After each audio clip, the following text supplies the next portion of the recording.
So a key area of emotional intelligence, of course, as we've already discussed, is self-awareness, social awareness, and at the same time is checking our biases.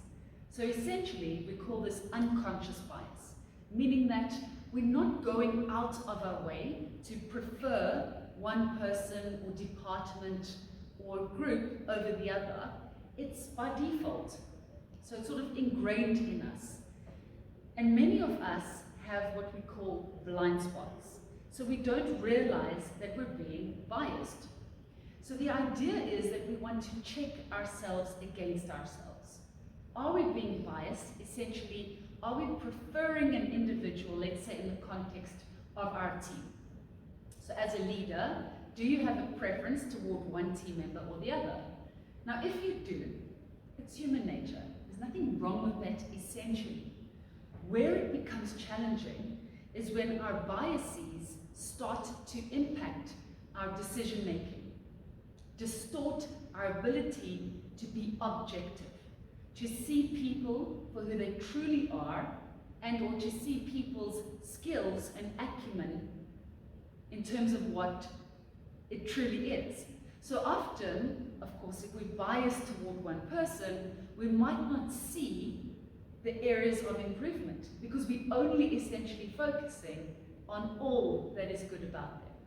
And so we call this the halo effect, when essentially one characteristic or trait or behavior overrides all the characteristics and traits and behavior of a person in favor of them. Hence the halo effect. On the other side is the horns effect, meaning that if we're negatively predisposed toward a particular individual, we might by default only focus on all that is negative about that individual and not see that there's potential, that they have strengths, because we only, or our brain is only focused on confirming its bias, confirmation bias, of the negativity.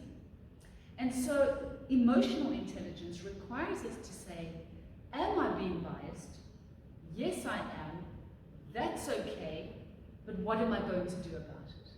Am I going to allow it to dictate my fairness, my ability to make objective decisions, like I said? And this heavily impacts performance evaluations and the performance reviews.